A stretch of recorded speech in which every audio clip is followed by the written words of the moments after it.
এজন্য সেদিন যদি তুমি ইমানদার হইতে না পারো, তোমার এই চুল তোমারে নাফরমানদের দলভুক্ত করে দিবে। তোমার এই ধারাবাহিক নামাজ না পড়া তোমারে নাফরমানদের অন্তর্ভুক্ত করে দিবে। তুমি পারতা না ভাইয়া দুইটা স্লোগান দেওয়া আর ইমানের দাবিতে কলিজার খুন দেওয়া এক কথা না, এক কথা না। এজন্য যুবক ভাই, ছেলেরা, বাপ, তোমার আব্বা মুসলমান, তোমার মা মুসলমান, তোমার রক্তে ইসলাম। তুমি তোমার ধর্মের সাথে এত বড় জুলুম করো না। তুমি তোমার আল্লাহকে ভুলে যেও না, তুমি তোমার রাসূলকে ভুলে যেও। নবী বলবে, উম্মত আমি সেই নবী, 23টা বছর উম্মত আমি বিছানায় গাও লাগাইছি, যে দূর উম্মতের ফিকিরে দাঁড়িয়েছিলাম তার চাইতে কোটি গুণ বেশি। আমি শুইছি কম উম্মত, আমি কাঁদছি বেশি।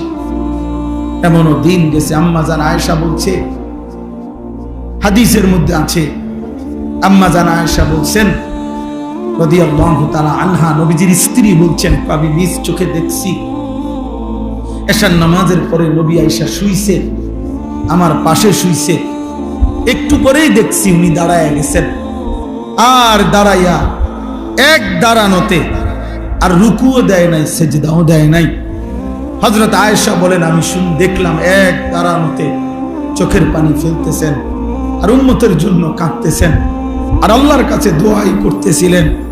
হযরত আয়েশা রাদিয়াল্লাহু তাআলা আনহা বলেন, আমি মনে মনে ভাবলাম যে আজকে আমি ঘুমাবো না, আমি দেখব নবী আমার কতক্ষণ জেগে থাকে। হযরত আয়েশা বলেন, খোদার কসম, বেলালের ফজরের আজানের সময় হইছে, আল্লাহর নবীকে তখনও দেখি দাঁড়ায় গেছে। কেমনে ভুলে গেলা জোয়ান? এমন রাসূলকে কি ভোলা যায়? এমন নবীর ভালোবাসা 2টা জিলাপি, এমন নবীর ভালোবাসা 1 প্যাকেট বিরিয়ানি। ইনসাফ এটা? এটা বুঝি কথা হইল? ধাক্কাধাক্কি করে, ঠেলাঠেলি করে, নবীর ভালোবাসায় দলাদলি করে। আরে বেটা, ইনসাফ বলো বেটা। রাসূলুল্লাহ সাল্লাল্লাহু আলাইহি সাল্লামের 23 বছরের এই মেহনতের বিনিময়ে হযরত আয়েশা রাদিয়াল্লাহু তাআলা আনহা বলেন যে, জগৎবাসী শুনো, আমি দেখছি সারাটা রাত তিনি উম্মতের জন্য কাঁদছেন। হাত্তা তাওয়াররামাত কাদামাহু, 2টা পাও, কদম 2টা পাও, তাওয়াররামাত মানে হলো ফুলে ফুলে গেছে, 2টা পাও ফুলে ফুলে গেছে। এজন্য তালেবে ইলম আমরা, মাদ্রাসার ছাত্র, আমরা নিয়ত করো যে এই পৃথিবীর কেউ আসুক বা না আসুক, আল্লাহর দ্বীনের জন্য আমরা লড়ব ইনশাআল্লাহ। কলিজার 100টা থাকতে আমরা ইনশাআল্লাহ কোরআন বিরোধী, সুন্নাহ বিরোধী, ইসলাম বিরোধী কোন কাজ বাংলাদেশে বাস্তবায়ন হতে দেওয়া হবে না ইনশাআল্লাহ। এজন্য নারী সংস্কার কমিশনের এই অন্যায় দাবি বাংলার জমিনে বাস্তবায়ন হবে না ইনশাআল্লাহ। এদেশের কওমি মাদ্রাসার তালেবে ইলম এখনো বেঁচে আছে, হেফাজতে ইসলাম এখনো আছে। এদেশের লক্ষ লক্ষ উলামায়ে কেরাম কলিজার খুন দেবে প্রয়োজনে, কিন্তু আল্লাহর জমিনে, বাংলার জমিনে কোরআন সুন্নাহ বিরোধী নাস্তিকদের দোষর কোন আইন বাংলাদেশে বাস্তবায়ন হবে না ইনশাআল্লাহ। বাংলাদেশে উলামা বিদ্বেষী যে কেউই, সে নিশ্চিত ইনশাআল্লাহ বেইজ্জতি হবেই হবে, হবেই হবে, হবেই হবে, হবেই হবে ইনশাআল্লাহ। এজন্য কিশোরগঞ্জের এক বেয়াদব নেতা নামের এক বেয়াদব, ফজলুর রহমান নামের এক পাগল, এক মাতাল বাংলাদেশে উলামায়ে কেরামকে বিদ্রুপ করছে। এই বেয়াদব ইনশাআল্লাহ প্রকাশ্য জমিনে বাংলাদেশে বেইজ্জতি হবেই হবে ইনশাআল্লাহ। এই বেইজ্জতি, ওই বেয়াদব বাংলাদেশের উলামায়ে কেরামকে প্রচন্ড ভাবে বিদ্রুপ করছে। আমরা নারী সংস্কার কমিশন কোরআন সুন্নাহ বিরোধী প্রস্তাব পেশ করছে, আমরা এটার বিরোধিতা করলাম কেন? তার গাও ঝুলছে, সে তসলিমা নাসরিনের লাগা মায়া দেখায়, তার কাছে তসলিমা নাসরিনের প্রতি দরদ, উলামায়ে কেরামের প্রতি বিদ্বেষ। কত বড় নাফরমান! এই জন্য যুবক ভাই, আমার কথা আমি লম্বা করব না, আমি এটা বুঝাইতে চাই যে আল্লাহর নবী সাল্লাল্লাহু আলাইহি ওয়াসাল্লাম অনেক কষ্ট করে 23টা বছর নবী সাল্লাল্লাহু আলাইহি ওয়াসাল্লাম হাসরের ময়দানে নবীজি উম্মতের আমলনামা দেখবে। ভাইয়া, আমলনামা দেখবে, নবীজি দেখবে। ফাকাইফা ইদা জিনা মিন কুল্লি উম্মাতিন বিশাহিদ ওয়া জিনা বিকা আলা হাউলা'i শাহীদা। এই আয়াতের তাফসীরের মধ্যে আছে সূরা নিসা। নবী সাল্লাল্লাহু আলাইহি ওয়াসাল্লামের সামনেও উম্মতের আমলনামা উন্মোচিত হবে, নবীজি দেখবেন, তোমারও আমারও। তো নবী যখন দেখবেন, আহা, আমার উম্মত সেই উম্মত যার আমলনামার মধ্যে 365 দিনের এক বছরে কোনদিন ফজরের নামাজ পড়ে নাই। আল্লাহর নবী বলবেন, উম্মত, এটা কি আমলনামা? আমার 23 বছরের চোখের পানি, আমার তায়েফের রক্ত, আমার দান দান শহীদ করা উহুদের রক্ত, আমি ক্ষুধার কষ্টে পেটে 2টা পাথর ভাঙছিলাম, আমি রক্তের উপরে উহুদের প্রান্তরে গড়াগড়ি খাইছিলাম, তাইলে আমার এই রক্ত, চোখের পানি, ক্ষুধার কষ্টের বিনিময়ে এই আমলনামা? দিন রাত নারী, ছবি, মদ, জুয়া, জিনা, ব্যভিচার, সুদ, ঘুষ, হারাম উপার্জন, এর জন্য আমার এত কান্না? বলো ভাই, কি জবাব হবে? বাবারা বলেন, কি জবাব দেবেন? 30 বছর যিনি সুদ খাইতেছেন, আপনি কেমনে দাঁড়াইবেন? 30 বছর ধরে, 60 বছর ধরে যিনি বিড়ি সিগারেট খান, আপনি নবীজির সামনে কেমনে দাঁড়াইবেন? 60 বছর বয়সেও যারা রঙিন টেলিভিশনে নাচ গান দেখেন, আপনি কেমনে দাঁড়াবেন? কি বলবেন? এই বলেন না, কি বলবেন? বলেন। আজকে 20 বছর 25 বছর ধরে যার স্ত্রী বেপর্দা, আপনি স্বামী, মুসলমান স্বামী, কেমনে আল্লাহর সামনে দাঁড়াবেন? যার ছেলেটা 18 বছর 20 বছর, আপনি জীবিত বাপ, বাপ জীবিত থাকতে, মা জীবিত থাকতে ছেলেটা কোনোদিন ফজরের নামাজ পড়ে না, একটা হাইওয়ান জানোয়ারের মতো ঘুমায় থাকে। আহা, ওই বাপ কি বলবে আল্লাহর সামনে? আলিয়া হযরতের জবানে ছোটবেলায় ছাত্র জীবনে কুমিল্লা চক বাজারে একটা মার্কেটের সামনে মাহফিল হয়েছে, ওইখানে ওনার মুখে এই সূরা কাউসারের ওয়াজ শুনছি ছাত্র জীবন। তো আল্লাহ তাআলা বললেন যে, বন্ধু, আমি আপনাকে হাউজে কাউসার দান করলাম, সেটা শ্রেষ্ঠতম একটা জান্নাতের নহর। নবীজি বলেন, আমার উম্মতকে আমি সেখান থেকে পানি পান করাবো। হাউজে কাউসারের পারে এত বেশি পরিমাণ পাত্র থাকবে, গ্লাস, পেয়ালা, নবীজি বলেন আসমানের তারকার চাইতেও বেশি। তো আল্লাহ নবী সাল্লাল্লাহু আলাইহি সাল্লাম বলেন, আমি আমার উম্মতকে পান করাবো, কিন্তু ফেরেশতারা, আহা, আমার বহু উম্মতকে ফেরেশতারা বাধাগ্রস্ত করবে, মানে আটকাইয়া দিবে লাইনে, পথেই। তা আমি দেখব আমার উম্মতকে ফেরেশতা আটকাইয়া দিছে। খোদার কসম বাপ, এই যেই হাদিসে হাউজে কাউসারের কথা, ওই হাদিসেই এটা আছে। নবীজি বলেন, আমি তখন ফেরেশতাদেরকে ডাক দিয়ে বলবো, ফেরেশতারা, ও তো আমার উম্মত, ওরে বাধা দিলা কেন? তখন ফেরেশতারা বলবে যে, ইয়া রাসূলুল্লাহ, আপনি জানেন না, ইন্নাকা লা তাদরি মা আহদাসু বা'দাক, আপনার পরে এরা কি করেছে? আপনার দ্বীন বিকৃত করে দিয়েছে, আপনার 23 বছর ভুলে গেছে, আপনার সুন্নাত, আপনার জিন্দেগি, আপনার চেহারা, আপনার আখলাক, আপনার সিরাত, আপনার সুরাত, সবকিছু তারা উল্টা করে ফেলেছে, বিরোধিতা করেছে, এর উল্টা করেছে, নিজের মন মতো জিন্দেগি চালাইছে। এই জন্য আমরা বাধা দিলাম। তো আল্লাহর নবী বলবেন, সুহকান সুহকান লিমান গায়্যারা বা'দি, দূর হবে ঈমান, যা নাফরমান উম্মত, বের হ, তোদের জন্য আমি 23 বছর কাঁদছি, বিনিময়ে 23 বছর কাইন্দাও যেহেতু তোদের মন গলাইতে পারলাম না, তো আজকে যা, দূর হ, আমার সুপারিশও লাগবে না, হাউজে কাউসারেরও পানি লাগবে না, যা যা বেটা সর। সেদিন বুঝবা দোস্ত, কাছে আইসা নবীজিকে দেইখা যখন বিতাড়িত হয়ে যাবে, তখন কি পরিমাণ কলজাটা ছিঁড়ে যাবে, তখন সে বুঝবে হায় এত বড় হাসরের ময়দানে আজ আমার কোনো আশ্রয় নাই। কোরআনুল কারীমের মধ্যে আছে কালিলাম মা তাশকুরুন। আল্লাহ তাআলা বলেন শুকর আদায় করে, আল্লাহর শুকর আদায় করে কম, কালিল। কোরআনুল কারীমের মধ্যে আছে আল্লাহ তাআলা বলেন কালিলাম মা তাযাক্কারুন। আল্লাহ তাআলার কথা থেকে উপদেশ গ্রহণ করে কম, কালিল।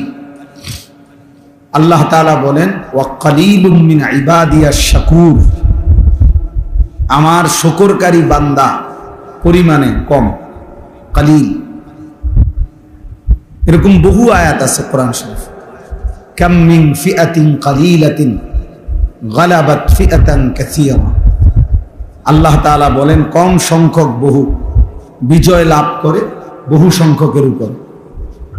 তাহলে কমের প্রশংসা করছেন আল্লাহ। ইন ইয়াকুম মিনকুম 20 সাবিরুন ইয়াগলিবু মিআতাইন। আল্লাহ তাআলা বলেন ঈমান আমলের উপরে মজবুত মুমিন যদি হয় 20 জন, তো কাফের মুশরিক দুশমন 200 জনের মোকাবেলা বিজয় লাভ করে। তাহলে 20 জন কম, কমের প্রশংসা করছেন আল্লাহ। এজন্য কম কিংবা বেশি এটা মূল বিষয়। বেশি লোক হইলে সফল, কম হইলে ব্যর্থ, এরকম কথা কোরআন সুন্নাতে নাই, এমন কথা না। কোরআন শরীফে আছে সূরা ইয়াসিনের মধ্যে 3 জন রাসূল একটি অঞ্চলে, আমাদের নবীজির আগে একটি এলাকায় মানুষকে ইমানের দাওয়াত দিছে, কালেমার দাওয়াত, আল্লাহর দিকে ফেরাবার চেষ্টা করছে। তো 3 জন রাসূলের দাওয়াতে ইমানদার হইছে ওনাদের পুরা মেহনতে একজন। মুমিন হইছে কয়জন? একজন। ওয়াজা মিন আকসাল মদিনাতে রাজুল, একজন। তাইলে রাসূল 3 জন। ফাআযাযনা বিসালিসিন ফাকালু ইন্না ইলাইকুম মুরসালুন। 3 জনের ধারাবাহিক মেহনতে ওনাদের উপরে অনুগত অনুসারী হয়েছে একজন। হাদিসের মধ্যে আছে আল্লাহর নবী সাল্লাল্লাহু আলাইহি ওয়াসাল্লাম বলেছেন ফাওয়াল্লাহি লা আন ইয়াহদিয়াল্লাহু বিকা রাজুলান ওয়াহিদান খায়রুন লাকা মিন হুমুরিন নাআম। আল্লাহর কসম, তোমার দ্বারা একজন ব্যক্তি আল্লাহর পথ পাওয়া, হেদায়েত পাওয়া, নবীজি বলেন গোটা আরবের সমস্ত দামি উট লাল চিহ্ন বিশিষ্ট তোমারে হাদিয়া দেওয়া, উপঢৌকন দেওয়া, তার চাইতেও কোটি গুণে উত্তম। কয়জন ব্যক্তি? রাজুলান ওয়াহিদা, একজন। এজন্য এক মানুষের ফিকিরেও আল্লাহর কথা বলা দরকার। একজনের ফিকির, একজনই বদলাবে।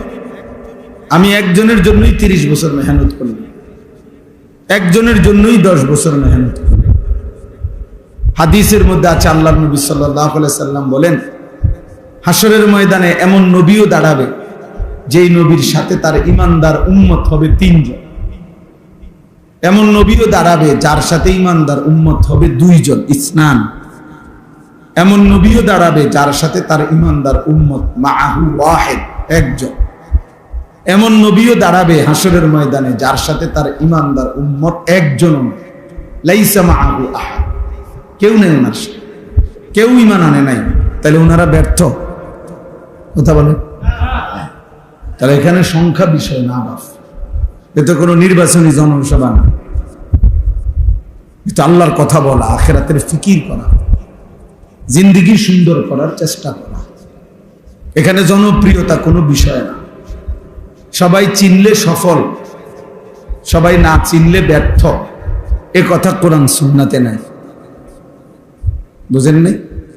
এটা জরুরি, সবাই চিনতে হবে, জরুরি। আমারে মনে করেন 50,000 লোক চিনে, তো আমার কবরের আযাব মাফ তো আল্লাহ বলে তো লাভ হলো কি? আমারে 50 লাখ লোক চিনে, তো আমার কবর রাজাব মাপ। এই জন্য এটা জরুরি। আবার মনে করেন আমারে একারে 50 লাখ লোক চিনে, তো এতে আপনার লাভ কি? আমারে না চিনে, বুঝেন? নিজের ভাবনা ভাবা উচিত। গত কয়েকদিন আগে এক লোক আমার এই কথাটা বলছে যে হুজুর, আমি আপনার এই এক কথা আমার দিলে লাগছে যে সবাই আমাদের চিনলে, আমাদের না চিনছে, আমার লাভ। আমারও তো বক্তব্য, তোমার লাভ কি বেটা? আমারে মনে করেন সারা বাংলাদেশ চিনে, তো তোমার লাভ কি? এতে তো তোমার কোনো ফায়দা নেই। এই জন্য দোস্ত, নওজোয়ান ভাই, তোমাদের কাছে বলি, এটা বুঝতে শিখো, এটা বুঝতে শিখো। আমাদের এই ইসলাহি মজলিস মূল ফিকির হলো আত্ম উপলব্ধি, ইসলাহে নফস, নিজের সংশোধন, আমার ঈমান, আমার আমল, আমার আখিরাত, আমার আখলাক, এটা ফিকির করা, এটা খুব ভাবা দরকার। কোরআনুল কারীমের মধ্যে আছে, ইয়া আইয়ুহাল্লাযীনা আমানু আলাইকুম আনফুসাকুম। আল্লাহ তাআলা বলেন, হে ঈমানদারগণ, আলাইকুম আনফুসাকুম, তোমরা প্রত্যেকেই নিজেকে আঁকড়িয়ে ধরো। আলজিমু, নিজেকে আঁকড়িয়ে ধরো, নিজেকে গড়ে তোলো।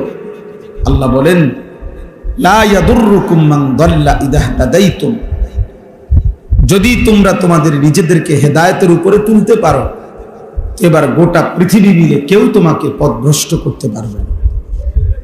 আমার কলিজার ভিতরে যখন আল্লাহর ভয় ঢুকবে, আমি যখন বুঝবো যে এটা হারাম, এবার গোটা পৃথিবী ল্যাংটা হইয়া নাসুক, আমি তাকাবো না। গোটা পৃথিবী হারামের মধ্যে ডুবে থাকুক, আমি থাকব।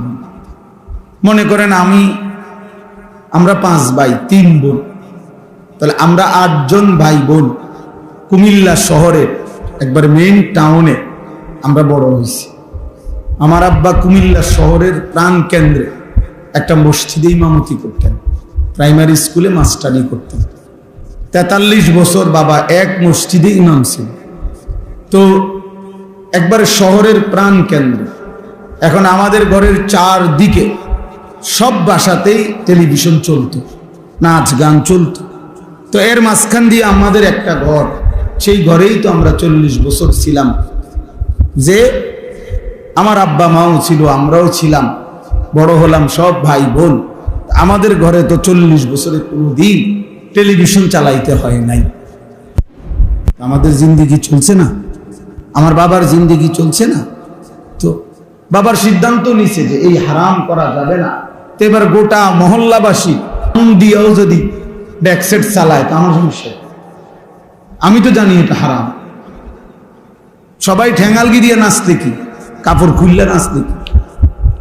আমি যখন জানি যে এটা হারাম, না জায়েজ, এটা করা যাবে না, এটা যদি আমার দিলে বসে, এবার গোটা পৃথিবী উলঙ্গ হলেও আমার কোনো সমস্যা, এটা জরুরি। এই জন্য দোস্ত, আল্লাহ তাআলা বলছেন, তালেব এলেম তোমরাও ভাই মনে কষ্ট নিও না।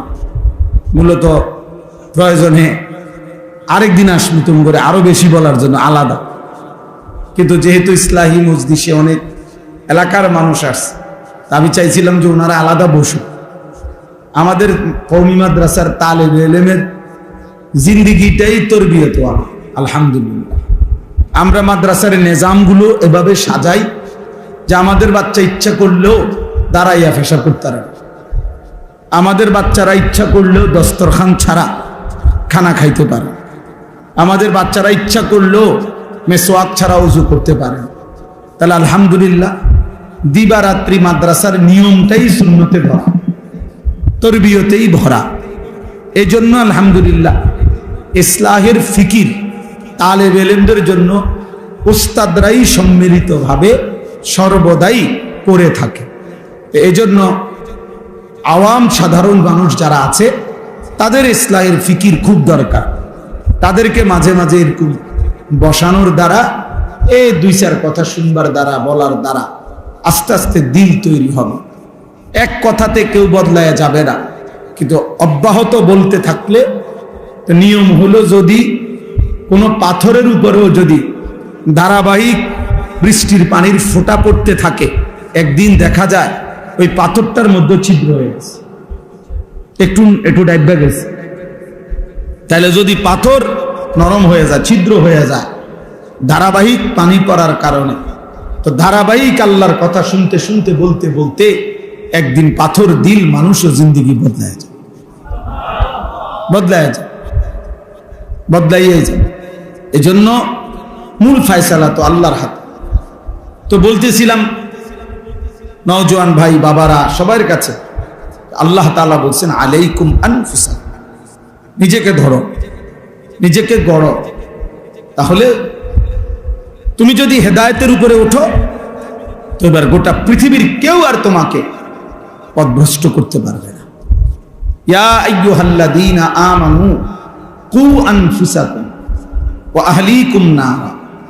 আল্লাহ তাআলা বলেন, হে ঈমানদারগণ, তোমরা প্রত্যেকেই নিজেকে জাহান্নামের আগুন থেকে বাঁচাও, অতঃপর নিজের পরিবারের সদস্যদেরকে জাহান্নামের আগুন থেকে বাঁচাও।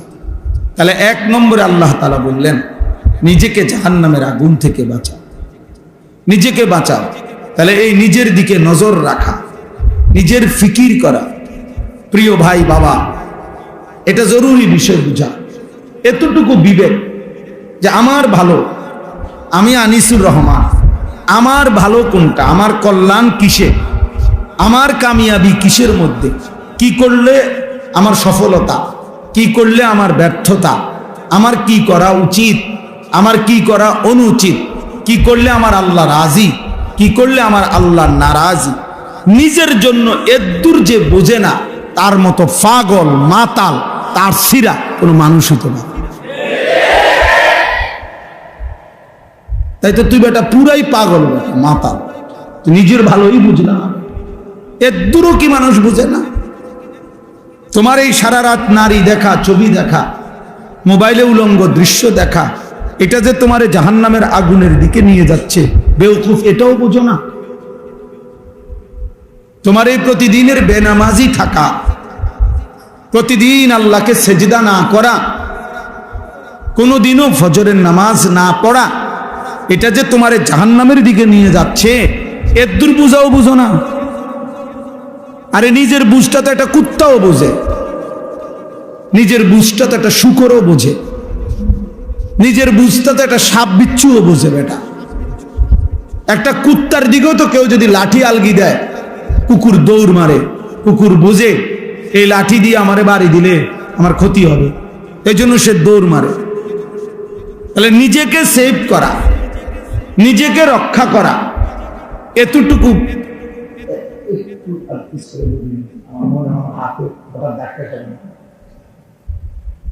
জি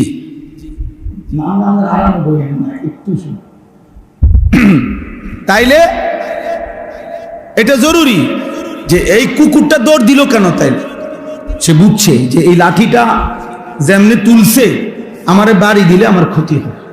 তাহলে নিজের বুঝ তো বেটাটা কুত্তাও বুঝে, তুমি যুবক এটাও বুঝলা না? 365 দিনে 16 বছর 18 বছর বয়সে কোনদিন ফজরের নামাজ খোদার এক বেটা ছেলে অপদার্থ বেটা, নিষেধ করলাম না বেটা মোবাইল আলগি দিতা না, ফালতু কোথাকার বেটা।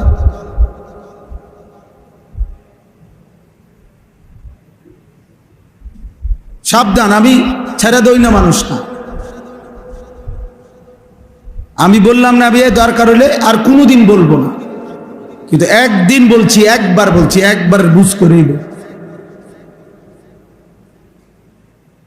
খামখেয়ালির এক জিন্দিগি বানায় নিছি আমরা মিয়া। নওজোয়ান ছেলে তোমরা, মাত্র 16 বছর বয়স, 14 বছর বয়স, 18 বছর বয়স, বাবা এই এত অল্প বয়সে যদি আল্লাহকে মোটেই মনে না পড়ে, 18 বছর হয়েছে না বেটা তোর, তুই যদি এখনই এক ওয়াক্ত নামাজ না পড়স, তাইলে বাকি জিন্দিগি জানোয়ার তুই করবি কি বেটা? আরে বেটা হাইওয়ান, তুই বাকিটা হায়াত করবি কি বেটা? মাত্র 16 বছরে এত অল্প বয়সে আল্লাহরে এভাবে ভুলে গেলি বেটা, এত কম বয়সে, মাত্র 18 বছর বয়সে এত নারী দেখে ফেললা, এত কম সময়ে এত উলঙ্গ ছবি দেখে ফেললা। হায় হায় জানোয়ার, বাকি জিন্দেগি চলবে কেমনে? হ্যাঁ, যদি বলো জানোয়ার বললেন কেন, জানোয়ার বলতো না কি জুনায়েদ বাগদাদিনী কইতো? সেজদাবিহীন হাইওয়ানকে কি বলতো? কথা বলেন না কেন? মনের ইচ্ছা মতো যে চলে, মনের চাহিদা মতো যে চলে, তাকে কোরআন কি বলছে বলে? তাই তাকে কোরআন বলছে জানোয়ার, আমি বলবো না কেন?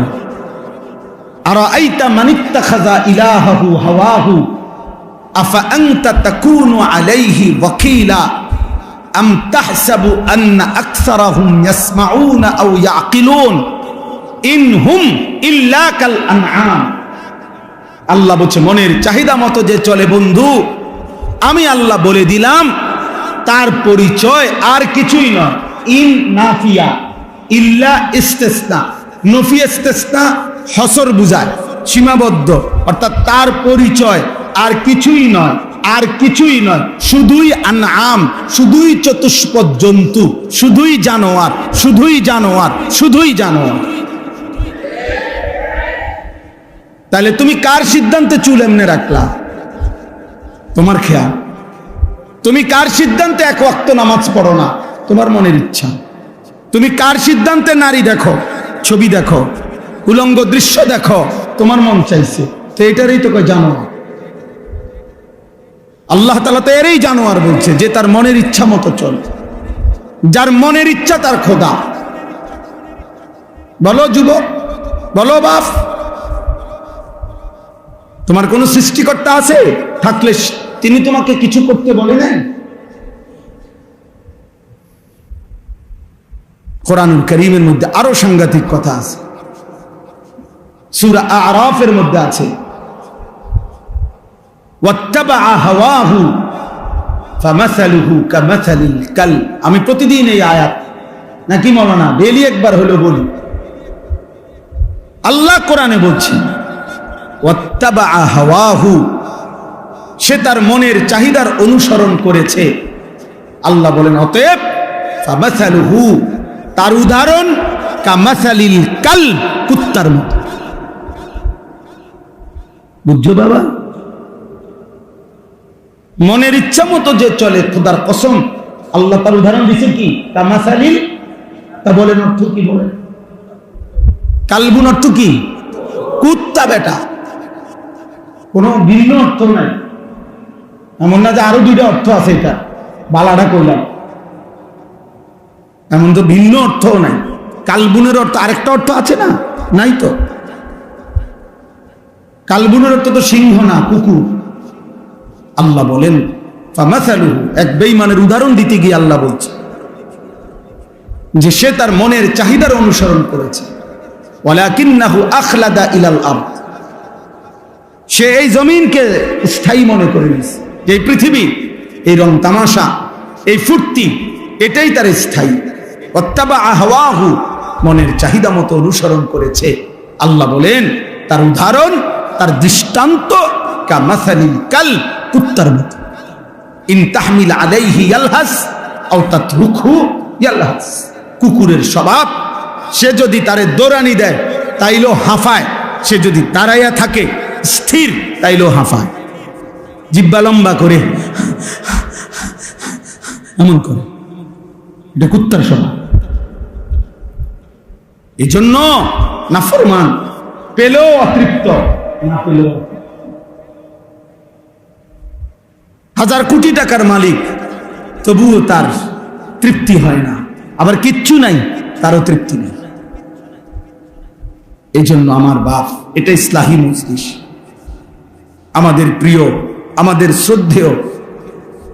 আমি আজকেও মৌলানা সাইফুল্লাহ ভাইয়ের কাছে এটা বলতেছিলাম যে বাস্তবিক অর্থেই একেবারে কোন রকমের লৌকিকতা ছাড়া এ কথাই সত্য। ছোটবেলা থেকেই আমরা ছাত্র জীবনে যে মানুষটার ওয়াজ শুনতাম আমরা কুমিল্লা টমসম ব্রিজে নিচে বৈশা কুমিল্লায় বয়ান শুনতাম, কত সময় কতখানে এরকম মাটিতে বৈশা শ্রোতাদের সাথে ছোটবেলা থেকেই যার বয়ান শুনতাম, যিনি কোরআনুল কারীম তিলাওয়াত করলে পুরা মজমা একসাথে আল্লাহু আকবারের ধ্বনি দিয়ে উঠত, আহা, সেই মানুষ এখানে শুয়ে আছে, সেই মানুষ এখানে শুয়ে আছে। ছোটবেলায় আমরা যাদেরকে অনুসরণ করতাম, ভাবতাম তাকায়া তাকায়া যে হা এমন স্টেজ, কোনদিন যদি আমরা দুইটা লাইন বলতে পারতাম, আমাদের সেই রাহবার, বিশেষ করে আমরা যারা দুই চার শব্দ আল্লাহর কথা বলা আল্লাহ তৌফিক দিছেন, আমাদের জন্য বাস্তবিক অর্থেই যিনি রাহবার ছিলেন, আমাদের সেই পরম শ্রদ্ধেয় আল্লামা হাফিজ জুবায়ের আহমদ আনসারী রহমতুল্লাহ আলাইহি। আমি আজকেও বলছি, শেষ ব্রাহ্মণবাড়িয়ার বাসায় আমি হুজুরের কাছে গেছি দেখা করতে, তো ওই সময় বাড়ির থেকে জাম পাঠাইছে বড় বড়, হুজুরের বাড়ি থেকে ওই ব্রাহ্মণবাড়িয়ার বাসায়, তা আমার হুজুরে নিজের হাতে জাম খাওয়াইছে, এরকম বড় বড় মিষ্টি খুব সুন্দর জাম। আমাদের ঢাকা বিয়াম মিলনায়তনে রাবেতাতুল ওয়াইজিনদের একটা সংগঠন হয়েছিল, এই সংগঠনে উদ্বোধনের সময় হুজুর বয়ান করছিল আমাদেরকে, ওয়াইজদেরকে, আমিও ছিলাম, ওয়াজ বয়ান বক্তব্য দিছে, ওয়াইজিন সব বক্তারা বসছিল আমগরে হুজুরের, আমি ওই সময় হুজুরের শেষ বয়ান সরাসরি শুনছিলাম। ওই বয়ানে বলছে, আমার পুরা মনে আছে যে বক্তাদেরকে বলছে, বক্তারা আপনারা ওয়াইজ এমন ওয়াইজ হইবেন না, হুজুরের ঘটনা বলছে যে কোন জায়গায় যে শুধুই টাকার জন্য ওয়াজ করবেন না, তো বলছে যে রাত্রেবেলা বক্তা ওয়াজ করে ওই বাড়িতে ছিল, সকালবেলা যাওয়ার সময় তারার একটা কম্বল সহ হুজুর যাইতেছে, তো তারা জিজ্ঞাসা করছে যে হুজুর আপনি যাবো কম্বল নেন গা, আপনার গোহা দিয়ে গইনা চাইছি পোষায় না, এই জন্য বুঝছি, চিন্তা করছি কম্বলটাও সাথে নেই, দুটোটা মিলে যদি কিছু হয়।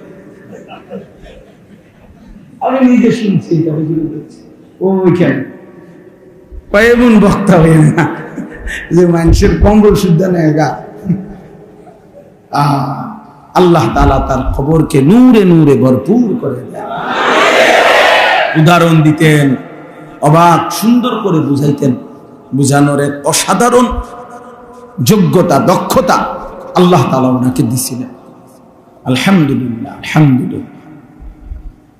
আল্লাহ তাআলা তার সন্তানদেরকে, তার এই মাদ্রাসাকে, স্বপ্নের এই প্রতিষ্ঠানকে কবুল করে নেন। তো প্রিয় ভাই, আমি দিল থেকে বলছি যে বাৎসরিক মাহফিল হোক, এবছর বাৎসরিক মাহফিলের দাওয়াতের জন্য আমারে বলছিল ওনারা, কিন্তু আমার বাৎসরিক মাহফিল যেদিন, ওই দিন আমার চট্টগ্রাম হাটহাজারীতে মাহফিল, বাংলাদেশের সবচেয়ে বড় একটা মাহফিল হয় চট্টগ্রামে, 3 দিন ব্যাপী আলামিন সংস্থার মাহফিল, ওই মাহফিল ওই না, আমারও দাওয়াত আছে। তো এই কারণে আমি বলছি আমি থাকতে পারব না, আমি এমনিতেই একটা ইসলাহি মজলিস করেন, আমি একদিন আপনাদের এখানে যাব। পরে আমি এই ডেটটা নিজের থেকে দিছিলাম।